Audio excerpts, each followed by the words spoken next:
Alors, dans le cadre de nos rendez-vous radiophoniques réguliers, nous voudrions à la MENA obtenir des réponses claires aux interrogations que nous avons tous sur l'avenir des États-Unis post-Trump et notamment sur le devenir des relations israélo-américaines après l'élection de novembre et l'avènement de Joe Biden à la présidence. Je me permets donc en notre nom à tous de demander à Stéphane Juffa, rédacteur en chef de la MENA, de se prêter au jeu des questions-réponses pour nous donner son avis d'analyste sur la situation à Washington. Alors bonjour Stéphane. Oui, bonjour Olivier et bonjour aux auditeurs de la MENA, de Radio MENA. Alors Donald Trump a, sauf rebondissement de dernière minute, perdu l'élection du 4 novembre. Il se bat comme un diable pour inverser le résultat sur le plan judiciaire, mais ses chances de succès sont visiblement minces. Avant l'investiture de son successeur le 20 janvier, est-ce qu'il a la possibilité de mettre en place de nouveaux infléchissements de la politique américaine, que ce soit avec l'Iran, d'autres pays arabes ou même vis-à-vis d'Israël, à votre avis ? Bien, ce qu'il a dit, Olivier, c'est qu'il était élu président jusqu'au dernier jour de son mandat, et c'est très important. C'est-à-dire que c'est pas un canard boiteux comme on l'a souvent dit et comme on a souvent appelé les présidents américains en fin de mandat. Lui, ce dont on peut être sûr, c'est que jusqu'au dernier jour de sa présence à la Maison-Blanche, il va continuer à tenter d'établir sa politique. Et puis il risque aussi d'être pressé puisqu'il sait que le temps est compté parce que, comme vous l'avez dit, il semble bien que il y a trop de contestations à ouvrir par rapport au nombre d'États qu'il a perdu et ça s'est jamais vu et c'est pas envisageable aujourd'hui qu'il gagne sur le tapis vert des tribunaux ce qu'il a perdu lors de l'élection présidentielle. Donc il sait que son temps à la Maison Blanche est compté et sur son agenda il a probablement encore des choses à faire et au contraire on risque de voir pendant en fait la moitié du mois de novembre courant et le mois de décembre, on risque de voir des tentatives de terminer les œuvres qu'il a commencées, notamment au Moyen-Orient, notamment en Extrême-Orient, notamment en ce qui concerne les relations avec la Chine, avec l'Europe, avec les économies qu'il fait au niveau de l'armée et de l'aide américaine dans le monde. Donc oui, la réponse est clairement oui, on peut s'attendre à des décisions jusqu'au 3 janvier. Alors, pour rester encore un petit peu sur ces élections du mois de novembre, est-ce que vous pouvez nous éclairer sur la suspicion de fraude par bourrage des votes par correspondance qu'Amram Castellion avait soulevé dans les colonnes de la MENA il y a quelques jours et qui n'a pas été repris jusqu'à présent par d'autres médias? S'il y a des médias qui en ont parlé, mais ce qu'il faut bien voir, c'est qu'il y a des fraudes à toutes les élections. Moi, je me rappelle ici à Metula, qui est un village, pardonnez la comparaison entre les États-Unis et Metula, mais nous sommes un village d'à peu près 3000 habitants, et lors d'une élection municipale, il y a une dizaine d'années, il y a eu 3300 votants. Donc on avait fait venir les gens qui étaient inscrits au bureau de vote de Metula, de Tel Aviv, même de l'étranger. Et puis on avait fait voter les morts. Ça c'est quelque chose qui arrive très souvent parce que on n'enregistre pas forcément les décès des proches quand les morts eux-mêmes ont des proches. Donc ce que je veux dire par là, c'est que ça arrive à toutes les élections. Il y a un degré de fraude qui est pratiquement normal. Il n'est pas permis, il n'est pas légal, mais il est normal. Il arrive à toutes les élections. Il semble qu'aux États-Unis, il y a eu plus que ce degré normal. On a entendu parler de choses qui sont assez choquantes. Et puis ça a été encouragé, je dirais, par la pandémie de Corona, avec un encouragement de la part du parti démocrate des votes par correspondance. Alors on avait des sortes de boîtes aux lettres dans les rues qui n'étaient pas vérifiés, puis les gens pouvaient mettre des bulletins, soit des bulletins qui étaient signés, soit un bulletin, soit 10. Et puis ces bulletins, ils restaient longtemps dans cette boîte, on ne sait pas exactement qui en avait l'accès, Alors ensuite, ces bulletins étaient stockés pendant plusieurs jours dans un local. On ne sait pas qui protégeait le local. On ne sait pas qui pouvait enlever éventuellement des sacs de bulletins du local. On ne sait pas qui c'est qui pouvait en rajouter. Et je pense que les républicains et certains observateurs, aussi certains témoins, ont tout à fait raison de dire qu'il y a eu des manipulations. On est surtout surpris ici à la MENA de voir que dans tous les États clés, les 6 ou 7 États clés, on voit que la décision s'est faite à un nombre ridicule de voix. C'est-à-dire que, comme dans le Wisconsin, pour plus de 3 millions d'électeurs, une différence de 20 000 voix. Alors, c'est possible, mais c'est miraculeux. C'est-à-dire que c'est comme un match nul. Et pour arriver à 20 000 voix d'écart, si c'était que dans un État, ce serait plutôt acceptable. Mais c'est dans 6 États qu'on a des différences aussi maigres. On ajoute ça aux suspicions dont je veux parler. Il y a probablement eu plus de fraudes que d'habitude, probablement aussi des fraudes organisées, ça c'est clair. Mais quand je dis ça, Olivier, ce n'est pas un cas juridique, c'est à démontrer ces fraudes. Et démontrer dans le détail, quand on est au tribunal, eh bien, il faut qu'on amène la preuve, le nom de la personne qui a fraudé, le nombre de bulletins qui sont suspects. On doit demander l'annulation d'un certain nombre de bulletins, et puis surtout, selon la loi américaine, eh bien, la contestation doit être de telle nature qu'elle pourrait changer le résultat des élections. Eh bien, dans ces conditions, donc on peut dire qu'il y a eu fraude, qu'il y a eu probablement fraude massive dans certains États, pas dans tous les États, mais que les républicains ne possèdent pas les outils aujourd'hui pour contester efficacement le résultat de ces élections. C'est pour cela que, plus que probablement, M. Trump devra quitter la Maison-Blanche. Et puis un dernier mot là-dessus, je pense que les républicains se sont mal préparés à ces élections. C'est-à-dire qu'ils devaient, ce que je viens de dire, notamment la masse des votes par anticipation, était connue avant l'élection. La présence de ces boîtes aux lettres géantes non contrôlées était prévue avant ces élections. La problématique notamment de la Pennsylvanie, qui est très connue pour les fraudes souvent systématiques dans les élections précédentes, était connue. Donc il fallait se préparer, il fallait exiger qu'on ait des observateurs au bon endroit, au bon moment, et il fallait l'exiger légalement. On pouvait le faire avant les élections, et on l'a pas fait. Et puis il y avait des lois spéciales anticonstitutionnelles au niveau fédéral, c'est-à-dire qui allaient à l'encontre des lois fédérales, comme le fait de pouvoir voter après le jour d'élection.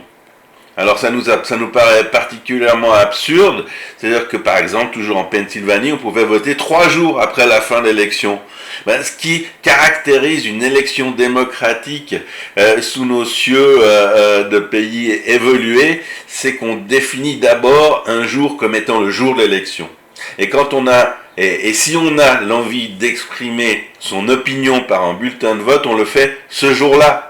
Parce que si on peut le faire par la suite, eh bien, quelqu'un qui n'est pas content du résultat de l'élection, il peut tout à fait le lendemain ou le surlendemain aller corriger le tir, appeler d'autres amis, lui dire ok, c'est tel et tel candidat qui va être élu, c'est pas de notre goût, il faut aller voter, on va voter. Donc c'est une élection sur l'élection, et ça c'est totalement antidémocratique. En valeur absolue, c'est absolument pas possible. Et on le savait, on connaissait ces lois, notamment en Pennsylvanie, et les républicains ne sont pas intervenus alors qu'ils avaient les avocats pour le faire, alors qu'ils auraient pu faire un grand nombre de choses pour s'assurer de limiter encore beaucoup plus les fraudes, et ça ils ne l'ont pas fait, et c'est un reproche que les républicains ne peuvent adresser qu'à eux-mêmes. À mon avis, ils sont largement responsables. Ils devaient prévoir ce qui allait arriver, ils devaient utiliser l'outil juridique pour s'assurer pour faire en sorte que cela n'arrive pas et pas réagir au moment où les dés sont jetés, où les gens ont voté, et c'est un autre indice pour répondre à votre question, dans la plupart des États, le comptage des voix n'est pas terminé. Alors si on prend des États qui sont bien moins évolués que les États-Unis, notamment en informatique, on a les résultats le soir même ou le lendemain, voire le surlendemain. Mais là, ça va faire 2 semaines que les élections se sont déroulées. Et puis il y a des États qui en sont toujours à 97% du comptage. Et il y a des États où le comptage ne continue pas, on en est à 99%, et ça ne se termine pas. Et tout cela, quand on étend la période de comptage, on ne sait pas dans quelles conditions les bulletins de vote sont conservés. Quand il y a 20 000 voix d'écart, c'est très important. Dans un bureau, on peut avoir 20 000 faux bulletins de vote, ou dans 3 bureaux, c'est égal. Mais plus on laisse de temps entre le jour de l'élection et le comptage définitif, plus on encourage la fraude, et la fraude devient presque inévitable, et c'est exactement ce qu'on est en train à ce à quoi on est en train d'assister. Et puis les Américains vont devoir, mais c'est pas politique, c'est plus une réflexion de fond, vont devoir harmoniser ces élections, vont devoir changer les règles. Aujourd'hui, c'est chaque État qui a sa propre loi électorale. Il y a des États où celui qui l'emporte d'une voix emporte les grands électeurs. C'est le cas de la plupart des États. C'est-à-dire que, comme dans le Wisconsin, Biden a gagné par 20 000 voix d'écart, et c'est lui qui remporte tous les grands électeurs de l'État. Il y a d'autres États, comme le Maine, il y en a 2 en fait, où les 2 candidats vont se partager les grands électeurs proportionnellement aux voix que chacun a reçues. C'est pas possible, et la loi, comme en Pennsylvanie, on peut voter 3 jours après l'élection, c'est pas croyable. Et en État qui ressemble à la Pennsylvanie au niveau du nombre des électeurs, comme la Floride, nous avait donné le résultat des votes le soir même, quelques heures après la fermeture des bureaux de vote. Donc c'est possible. Les États-Unis, c'est la patrie de Microsoft, c'est la patrie d'IBM, et ça doit pas être un problème insolvable que d'organiser le comptage des voix aux prochaines élections présidentielles. Et c'est ce qu'ils auraient dû faire à celle-là aussi. C'est presque ridicule, hein, le fait qu'aujourd'hui encore, dans un grand nombre d'États, on n'a toujours pas le résultat des élections. D'accord, donc si je me suis bien, il n'y aura pas de deuxième tour judiciaire. Trump a perdu les élections de façon définitive. Et on peut donc faire le bilan maintenant de l'époque Trump. Et ce qui m'intéresserait maintenant, c'est, vu d'Israël, est-ce que vous pensez que Donald Trump aurait été plutôt un bon président des États-Unis et que son nom restera dans l'histoire, ou au contraire que c'était juste une parenthèse dans les relations compliquées entre Israël et les États-Unis? Et c'est pas antithétique, hein, Olivier, l'un n'empêche pas l'autre. Il peut avoir été extrêmement important à être encore une parenthèse dans l'histoire. Ça, c'est l'histoire qui nous le dira. Mais ce qu'il faut constater jusqu'à maintenant, c'est que ça a été le meilleur président américain, le meilleur président dans notre pays pour Israël. Ça ne fait aucun doute. C'est Donald Trump qui a décrété aux yeux du monde que Jérusalem était la capitale de l'État d'Israël, de la nation d'Israël. C'est un changement fondamental.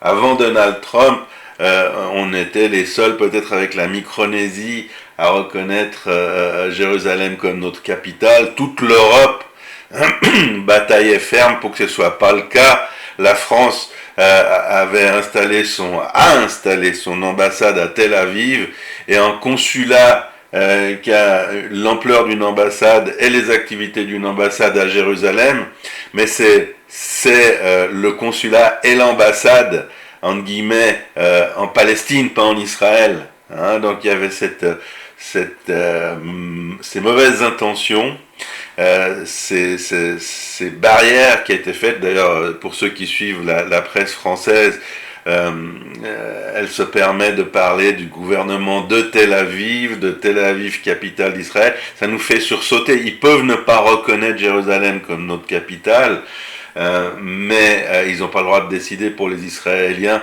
quelle est notre capitale, puisqu'on n'a jamais décrété que Tel Aviv l'était.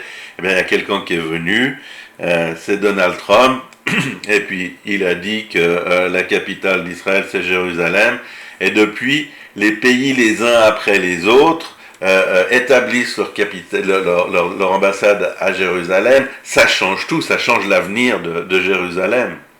Et si on parle de ça, eh bien, Donald Trump a été et est toujours, pour le moment, le meilleur ambassadeur d'Israël. C'est-à-dire qu'il nous a, à proprement parler, introduit dans le Moyen-Orient. Jusqu'à maintenant, on avait des relations de paix avec certains gouvernements arabes de la région. Maintenant, on a des relations avec certaines nations du Golfe, et ça change tout. On voit l'ambiance, on voit que des Israéliens se ruent maintenant à Abu Dhabi, à Bahreïn, qu'en l'espace de quelques jours, quelques semaines, il y a déjà des contrats pour des dizaines et des centaines de millions de dollars qui sont signés. Il y a une synergie, il va bientôt y avoir un match de football entre les Émirats Arabes Unis et Israël. La population de ces pays s'intéresse à la nôtre, et la nôtre s'intéresse. C'est totalement différent.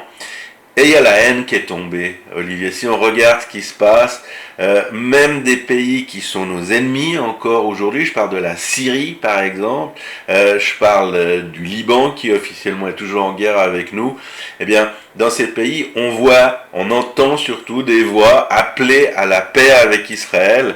Même nos ennemis aujourd'hui, grâce à Donald Trump, comprennent que la situation conflictuelle avec Israël n'est pas éternelle, et que la posture qui voudrait la prolonger indéfiniment n'est pas très intelligente. Et puis, ces entités comprennent aussi que dans un océan où tout le monde reconnaît Israël, notre droit à la pérennité, eh bien, s'opposer à ce droit naturel quand on est le seul à le faire n'a aucun sens politiquement. Un boycott qui n'est respecté par personne que par un pays ou deux ne fonctionne pas, il n'a aucun sens. Et ça nous le devons à Donald Trump.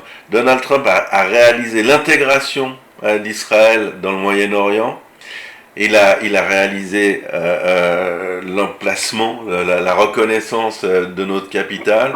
Et puis, chaque fois qu'il intervient politiquement dans le monde, que ce soit en Extrême-Orient mais aussi en Europe, il a fait quelque chose d'assez exceptionnel. Là, on parlait du rôle de Donald Trump par rapport à Israël, mais le rôle de Donald Trump par rapport au monde et à la paix dans le monde est exceptionnel lui aussi. Il n'y a pas une nouvelle guerre qui a été initialisée par Donald Trump.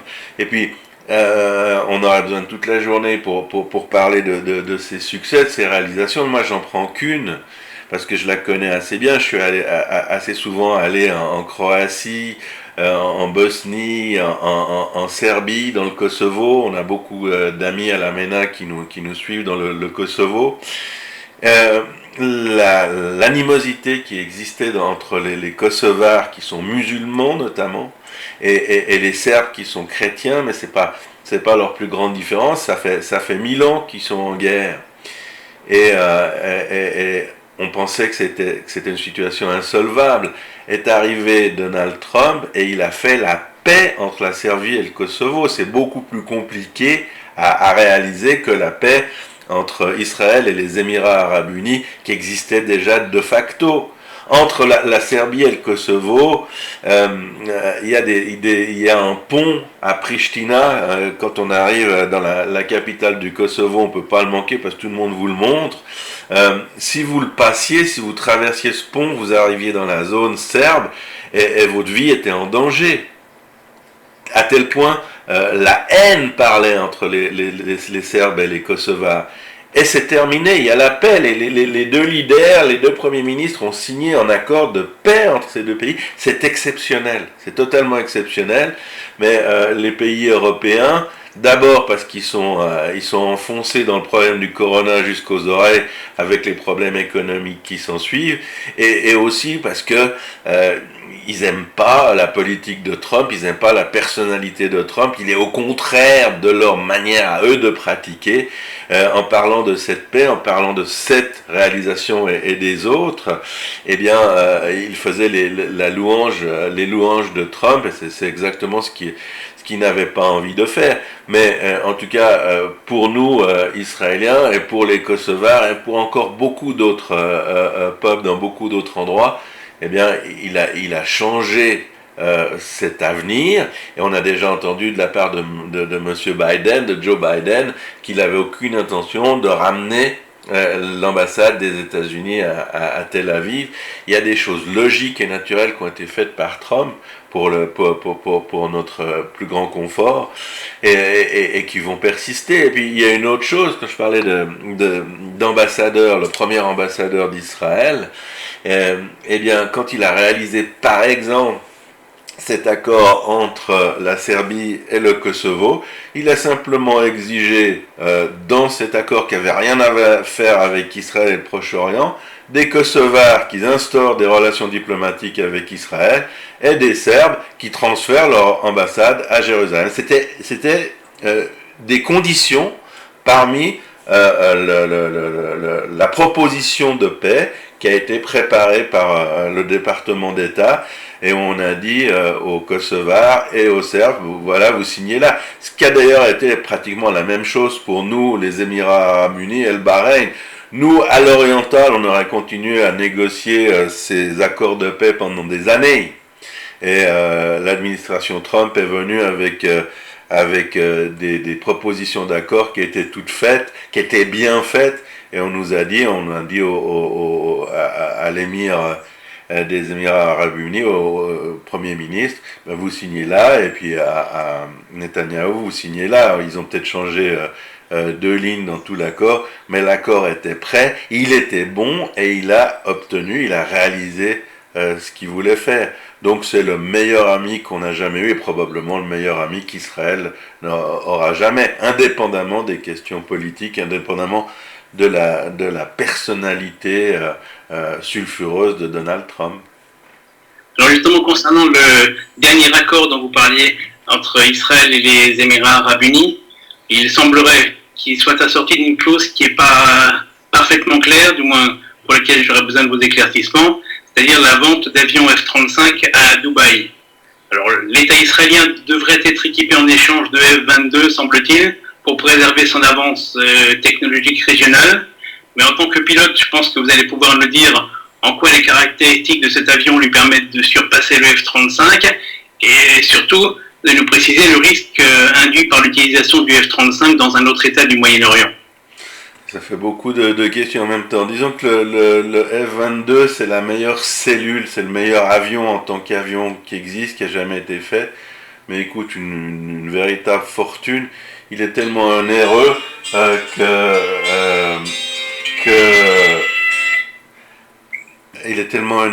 que les Américains ont cessé de le produire. Et là, on a un problème à ce niveau-là, c'est que s'ils ont cessé de le produire et qu'ils promettent à Israël de nous en livrer, eh bien, je ne sais pas du tout d'où ils le livreront, parce qu'ils ne vont pas remettre des chaînes de production en route simplement pour nous livrer une trentaine ou une cinquantaine d'avions. Ça coûterait beaucoup trop cher, et ils ont un nombre limité de ces F-22, je crois qu'ils en ont à peu près 300, mais qui sont utilisés, y compris ceux qui ne volent pas, qui sont utilisés pour trouver des pièces de rechange, et je pense que dans la situation actuelle, le F-22, qui est intrinsèquement le meilleur avion du monde probablement, qui est aussi furtif, ne va pas pouvoir être livré à Israël. Je ne sais pas comment ça pourrait se faire.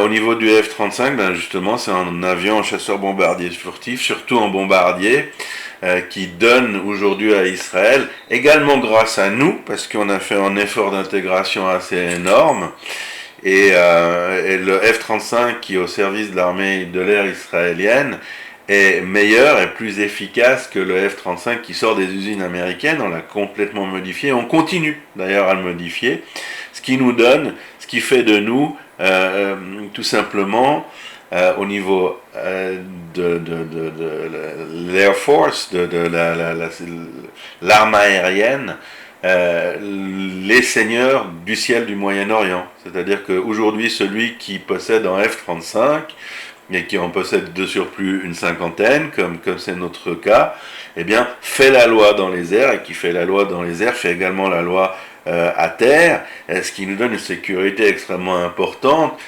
puisqu'il faut peut-être le rappeler, nous sommes un peu moins de 10 millions de personnes en Israël, et puis les musulmans, bon pas forcément les musulmans moyen-orientaux, mais les musulmans sont à peu près 1,6 milliard, donc ça compense un petit peu le fait qu'on possède une arme supérieure à celle que les autres possèdent, nous donne une espèce de sécurité. Et en livrant ces mêmes avions à des pays arabes qui sont aujourd'hui nos amis et nos partenaires, eh bien, cela met en cause cette suprématie, et c'est dangereux, c'est-à-dire qu'on n'a plus la main, on n'a plus cette carte, on n'a plus ce joker.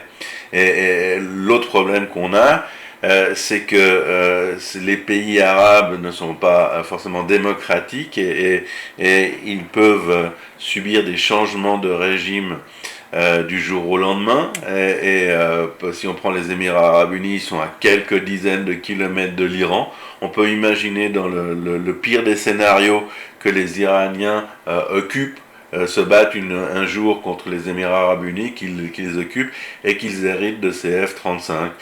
Donc ce serait assez désagréable, mais ça fait partie, si on peut l'appeler ainsi, du risque inhérent. Le fait de disséminer cette arme qui est aujourd'hui l'arme principale, l'arme joker, c'est pas une bonne chose pour Israël.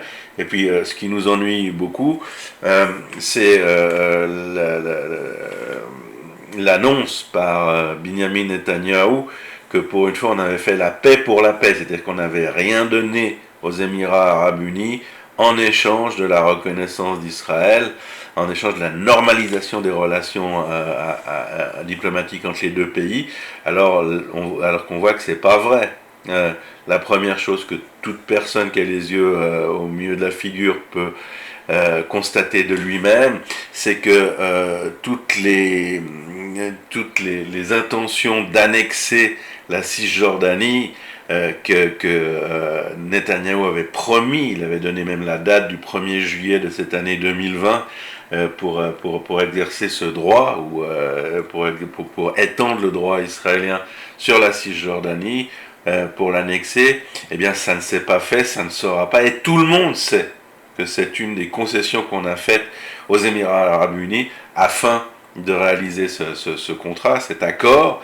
Et puis la deuxième chose sur laquelle il a également menti, c'est qu'on a accepté dans le même cadre que des F-35, je crois une cinquantaine de F-35, soient livrés aux Émirats arabes unis.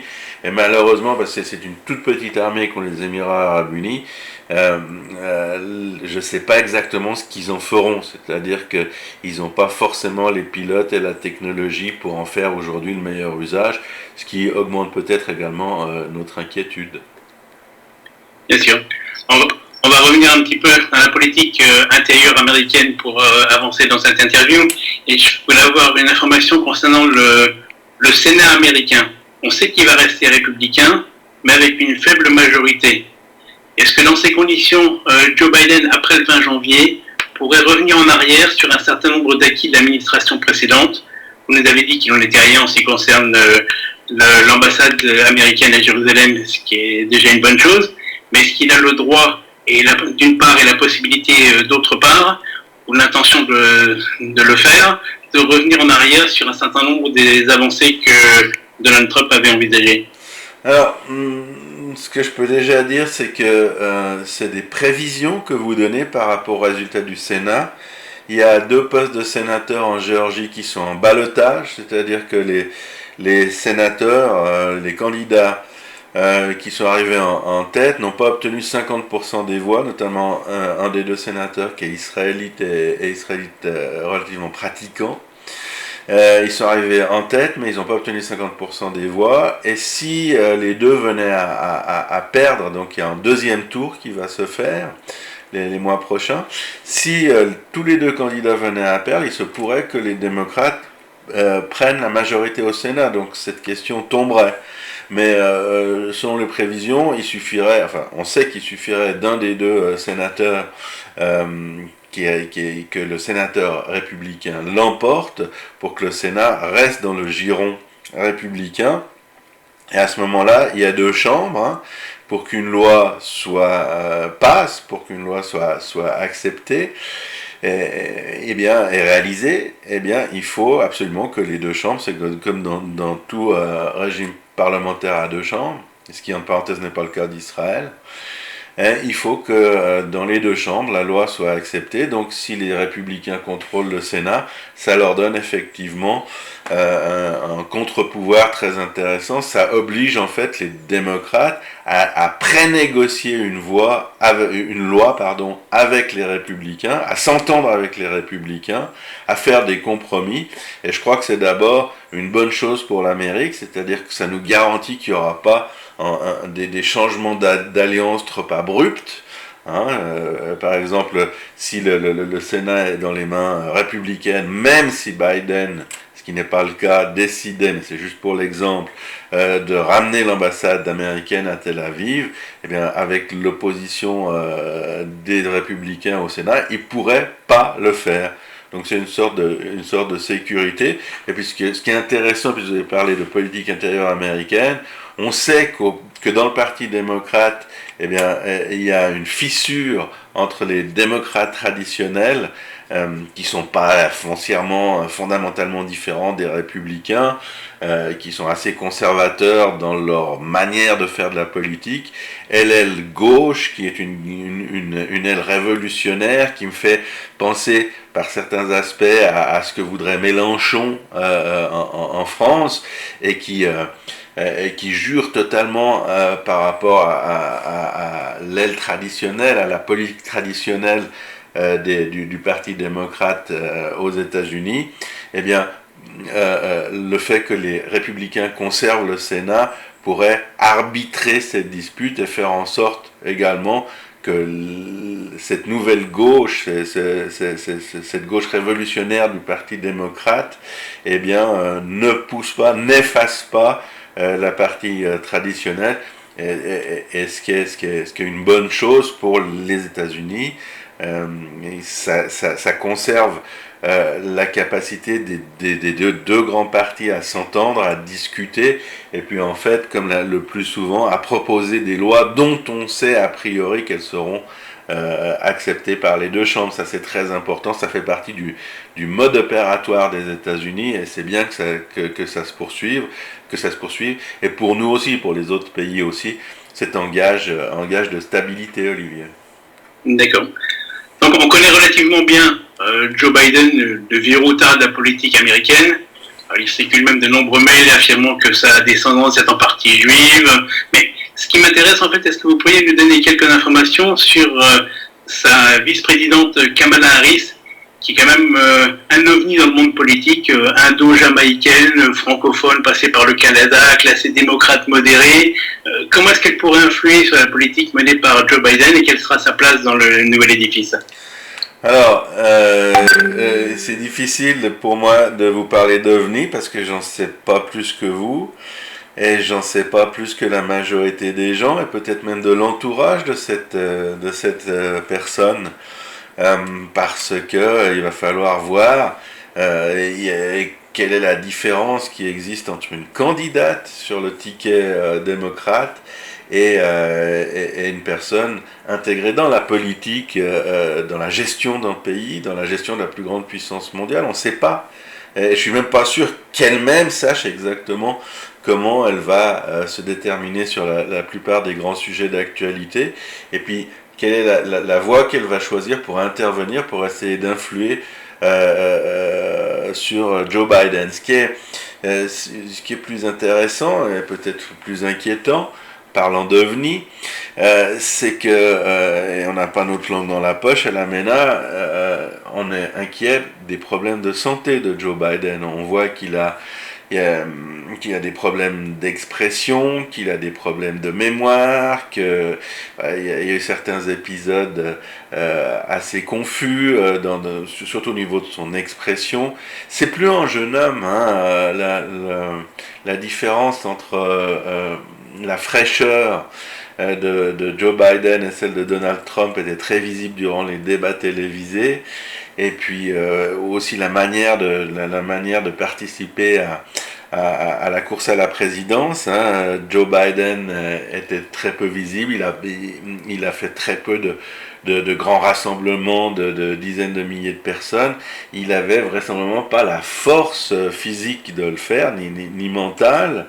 On est d'ailleurs très surpris que les démocrates aient choisi un homme de cet âge-là, et dans cette situation-là, comme candidat à la présidence. Ça, c'est aussi une question qu'on peut légitimement se poser. Et puis la seconde qu'on peut légitimement se poser, c'est de savoir si, à cause de raisons de santé, ou pire peut-être, ce qu'on ne souhaite évidemment pas à Joe Biden, on risque dans les mois à venir d'avoir cette dame comme présidente des États-Unis, et on ne sait pas du tout dans quelle direction elle va s'orienter. C'est vraiment des points d'interrogation lourds de sens et lourds de conséquences. Mais ce qui nous inquiète plus, ici à la MENA, c'est qui va être choisi pour diriger le département d'État. Donc le grand ministre des Affaires étrangères américain, et ça va influer sur la politique américaine au Moyen-Orient, partout dans le monde, et ça va influer sur les relations entre Israël et les États-Unis, et il suffirait par exemple que ce soit un obamiste qui soit choisi, et beaucoup des acquis de la politique de l'administration Trump tomberaient dans ce cas, et je vous assure que ce qu'on regarde notamment auprès des experts et des stratèges israéliens, avec une certaine dose d'anxiété, c'est de savoir qui sera choisi au poste de chef du département d'État, de la diplomatie américaine, qui est plus important que le vice-président dans l'exercice courant, l'exercice quotidien du pouvoir. D'accord. L'Amérique ressort en fait du mandat de Trump particulièrement divisé, voire irréconciliable à en croire certains, entre les républicains jusqu'aux boutistes d'un côté, les démocrates qui ont peur de se faire voler leur victoire de l'autre, etc. Est-ce qu'il y a un risque d'explosion sociale, voire générale dans ce pays, aux 200 millions d'armes à feu, et qu'est-ce que peut faire Joe Biden pour l'éviter ? Il peut pas faire grand-chose. Ce qu'il peut essayer de faire, c'est d'atténuer justement ce fossé, de pas entretenir la guerre permanente que les démocrates ont fait à Trump et aux républicains. On n'oublie pas les procès qui ont duré presque toute la présidence de Trump au sujet de soi-disant une collusion avec Vladimir Poutine et la Russie, qui non seulement ont jamais été prouvés, mais qui ont été déboutés. Le lendemain de l'élection qui avait remporté tout à fait clairement, ça faut pas l'oublier non plus, Donald Trump, l'élection précédente, il y avait des milliers de démocrates dans les rues qui contestaient cette émotion, qui contestaient la légitimité de Donald Trump et qui l'insultaient copieusement. Il y a eu cette tentative d'impeachment assez ridicule qui a été balayée aussi, mais ce qu'on peut dire, c'est que Trump n'a pas eu une journée de calme pour exercer la présidence qu'il avait gagnée le plus légalement possible et qui n'était pas teintée de fraude massive et systémique comme c'est le cas cette fois. Ce que je veux dire par là, c'est pas parce que la fraude ne sera pas démontrée en justice qu'elle n'aura pas existé, cette fraude systémique, c'est-à-dire pas une fraude d'un élément ou d'un militant démocrate dans un bureau de vote, mais une fraude quand même décidée au moins au niveau de certains États. Donc le doute n'aura pas été lavé, même si au niveau juridique les républicains ne parviennent pas à le démontrer. Donc il faudrait d'abord apaiser cette haine restituer l'entente qui est jusqu'à, en tout cas à Barack Obama, qui a pas mal prévalu au niveau de la manière de diriger le pays. C'est-à-dire, on se parle aux États-Unis. Ça fait longtemps qu'il n'y a pas la lutte des classes comme on la sent dans d'autres pays, particulièrement en France, un peu moins sous Macron. Mais il y a moins d'extrêmes, et puis on a souvent eu le sentiment aux États-Unis que les deux grands partis œuvrent au bien-être des Américains. Donc ça, c'est un truc à restituer.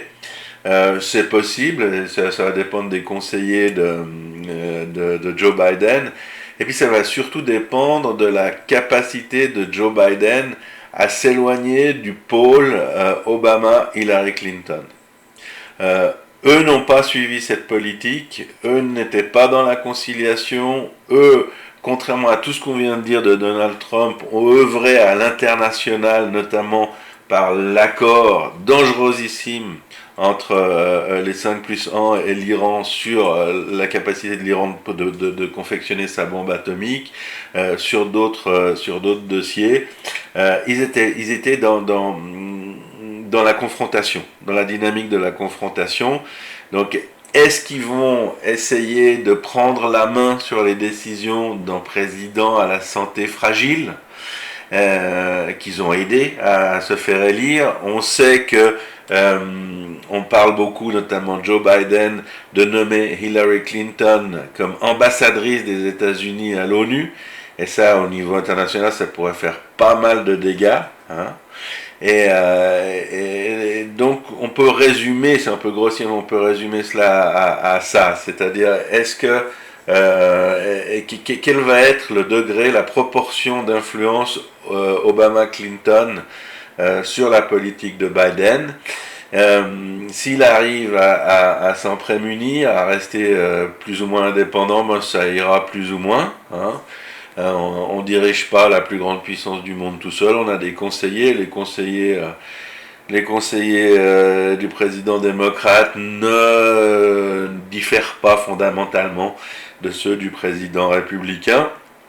Maintenant, c'est les lobbies, c'est les pressions, puis c'est justement par rapport à ces lobbies, dans quelle direction ils ont l'intention de pousser les États-Unis. Il y a une direction qui est bonne pour Israël, et il y a une direction qui est moins bonne pour Israël, il y a une direction qui est bonne pour les États-Unis, qui n'est pas forcément la même, et une direction qui est moins bonne. Donc on va voir quel est le degré d'indépendance de Joe Biden, qui n'est pas un sale type, hein, qui est pas, si on parle des relations avec Israël, dans le Parti démocrate, c'est un des plus fervents du rapprochement entre Israël et les États-Unis. Il n'a jamais participé à un vote, à une initiative qui allait contre nos intérêts, à voir s'il a aujourd'hui la force de continuer dans cette voie. Et là, bon, on n'aura pas un ambassadeur d'Israël à la Maison-Blanche comme c'est le cas jusqu'à maintenant, mais on aura tout de même un ami d'Israël à la Maison-Blanche. Ça ne fait aucun doute non plus, Olivier. D'accord. Pour rester un moment dans ces instances internationales dont vous parliez tout à l'heure, sous la présidence de Trump, les États-Unis avaient quitté l'OMS, le Conseil des droits de l'homme, etc. Est-ce que d'abord Donald Trump a-t-il eu raison de le faire? Et est-ce que, si ce n'est pas le cas, Biden doit y revenir rapidement dans ces instances internationales? Donald Trump, quand il a été élu, il a remis tout à plat. Il a dit, il n'y a rien de naturel. Si on veut l'argent des États-Unis, il faut que ce soit justifié parce que les Américains ont besoin de leur argent. Ce ne sont pas les sauveurs du monde, ce ne sont pas les protecteurs du monde. S'ils entrent dans un deal avec d'autres pays, ils doivent y trouver leur compte, et s'ils n'y trouvent pas leur compte, et surtout si dans des organisations internationales comme l'ONS ou l'ONU, on ne respecte pas la voix de la plus grande puissance du monde, souvent on la critique au-delà de la manière raisonnable de critiquer un pays, on l'accuse, et on prend seulement son argent, eh ben ça va pas aller, on va remettre ça en doute, et c'est ce qu'il a fait, et à mon avis il a eu tout à fait raison. Je crois que c'est une démarche, une initiative que chaque nouveau président, chaque nouvelle administration devrait prendre. Qu'est-ce qui va pas, qu'est-ce qu'on peut changer, qu'est-ce qu'il faut changer, Il a été également très influent au niveau de la régulation de l'émigration en provenance de l'Amérique du Sud. Ça a été beaucoup décrié, ça ne l'est plus. Hein.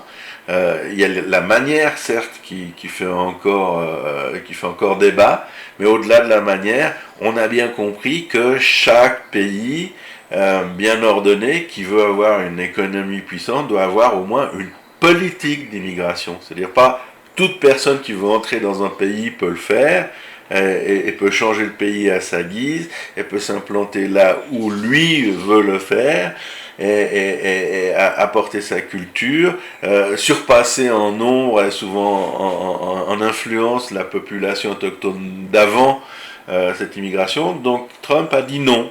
Il n'a pas dit non, zéro immigration, il a dit on contrôle, on a une politique d'immigration. Il a construit un mur là où il n'y en avait pas, il y en avait déjà un avant avec le Mexique, mais il l'a complété et il a fait en sorte, de réguler, de gérer cette immigration, et ça aussi c'est très probablement un bon point. Il a vraiment réalisé son slogan de campagne, je parle des élections précédentes, l'Amérique d'abord, l'intérêt de l'Amérique. Et ça c'est très important, il a agi pour l'intérêt de l'Amérique. On se souvient de la dette monumentale de 15 000 milliards de dollars sous Obama, et de 10% de chômeurs. Ça c'est peut-être son apport le plus important, parce que avant d'être l'ambassadeur d'Israël, c'est bien évidemment le président des États-Unis, et les États-Unis, en dépit du corona, vont beaucoup mieux que leur situation telle qu'elle était sous Barack Obama. Et c'était pas du tout l'Amérique d'abord sous Barack Obama. On avait même des doutes légitimes sur les objectifs que poursuivait Barack Obama et son équipe. On l'avait vu notamment en Libye, au Proche-Orient et ailleurs. Et Donald Trump a remis la synagogue au milieu du village, hein, et il l'a fait de manière énergique. Il a posé des règles dans le commerce avec la Chine, ce que personne, aucun autre pays, aucun autre président n'avait osé faire. Il a eu bien raison de le faire. Ça a été du travail délicat, du travail qui a remué beaucoup d'intérêts particuliers, notamment d'importateurs, notamment de super sociétés économiques américaines avec des moyens qu'on peut comparer à ceux de certains États. Donc il n'a pas eu la tâche facile. C'est en acquis. Ce serait une erreur pour Joe Biden d'effacer l'essentiel de cela, parce que il a fait des grosses économies, et il a fait en sorte que l'Amérique ne soit plus le pigeon du monde. C'est-à-dire, on veut l'aide américaine, il faut donner quelque chose contre cela. On veut de l'argent de l'OMS, dans l'OMS, il faut que les pays européens payent leur part, et pas moins que leur part, ce qui était souvent le cas également dans les autres institutions internationales. Et puis, si les États-Unis payent à eux tout seuls plus d'argent, contribuent à plus d'argent à l'ONU par exemple, que tous les autres pays réunis, il faut au moins que les États-Unis soient respectés. Ça ne veut pas dire que les autres pays ont l'obligation d'être d'accord avec les États-Unis, mais au moins d'écouter les États-Unis et de respecter les États-Unis. Et je crois que Donald Trump est parvenu à réinsérer cette règle, l'aide, le support, l'argent des États-Unis après Trump a un prix, a une valeur, et n'est pas automatique. Et je pense que c'est vraiment une autre des réalisations exceptionnelles de Donald Trump. Je dirais que Donald Trump, ça résume les autres choses qu'on a dites également auparavant. C'est pas un type sympathique, c'est pas un type délicat, c'est pas avec lui qu'on va parler de Balzac ou de Milner, on va pas peut-être faire de la philosophie ou de la poésie. C'est pas un grand parleur, hein, c'est pas un orateur hors pair. C'est un primaire dans sa manière de s'exprimer. C'est un type qui peut peut-être mettre la main aux fesses des femmes, C'est pas quelqu'un de très évolué, mais c'est quelqu'un qui a réussi dans ce qu'il a tenté de faire. Et puis l'essentiel, Olivier, pour un chef de l'exécutif, particulièrement d'une grande puissance, eh bien c'est ce qu'il fait, c'est pas ce qu'il dit. Et ça, Donald Trump, dans l'exercice de sa présidence, nous l'a rappelé. Il a eu conscience de la puissance des États-Unis. Et c'est d'ailleurs pour cela qu'il n'a initialisé aucun conflit armé pendant ces 4 ans. C'est le premier président des États-Unis à le faire, parce qu'il a bien compris qu'avec la puissance économique et militaire des États-Unis, sans l'utiliser comme dissuasion, eh bien, aucun pays, et je dis bien aucun pays sur la planète ne pouvait résister aux États-Unis. On le voit bien avec l'Iran. L'armée américaine n'a pas tiré un coup de fusil sur les Iraniens, et les Iraniens aujourd'hui, leur capacité de nocivité a diminué énormément en comparaison avec ce qu'elle était sous Obama. Ça c'est exceptionnel.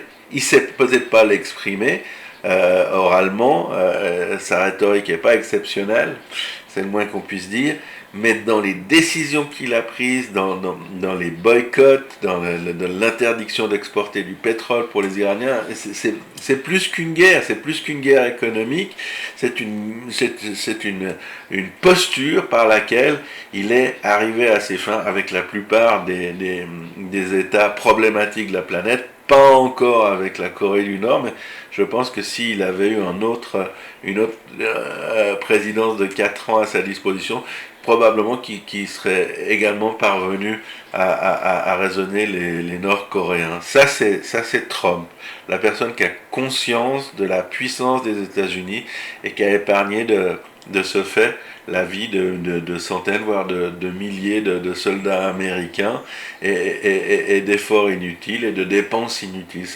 C'est quelqu'un d'économe, hein, Donald Trump. Il a rendu sa valeur à l'argent américain, au résultat du travail, du revenu d'un pays tout entier.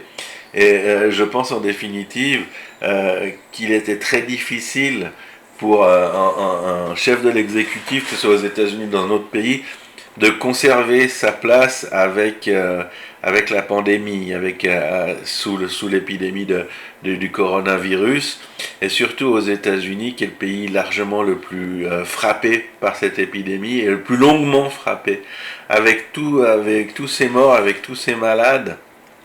On parle de millions de personnes positives au virus. On parle de centaines de milliers de morts. Hein. C'était pratiquement impossible de gagner ces élections. Je pense que on en a très peu parlé, ou pas parlé dans le contexte qu'il aurait fallu. Mais c'était vraiment pratiquement pas possible.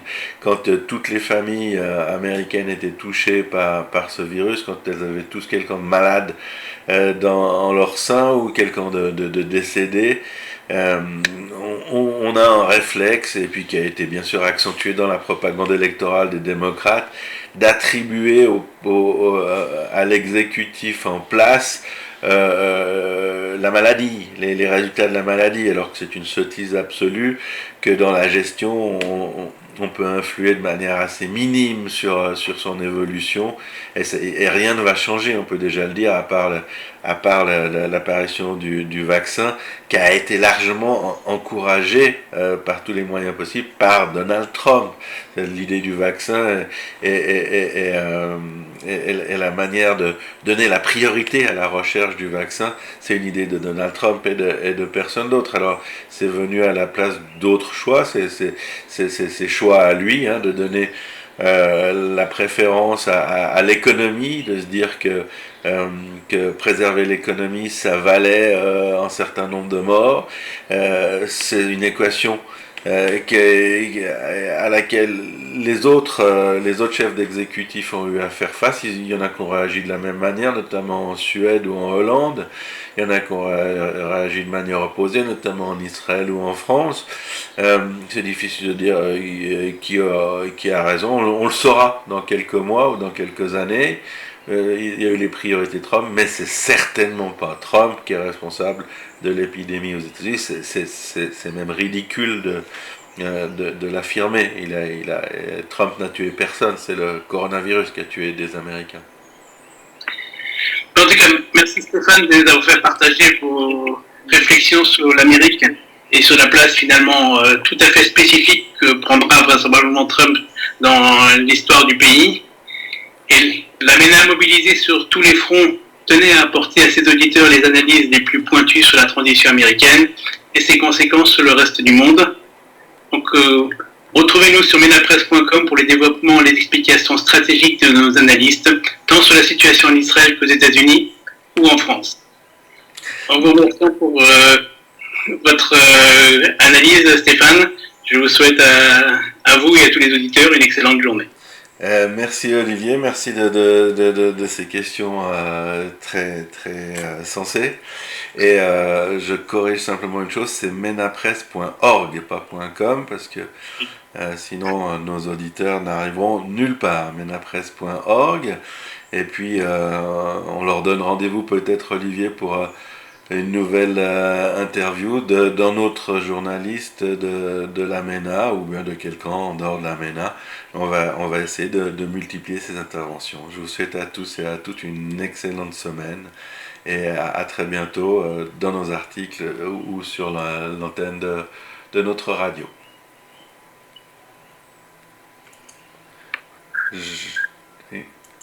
Allô? Ouais, attends. Ah.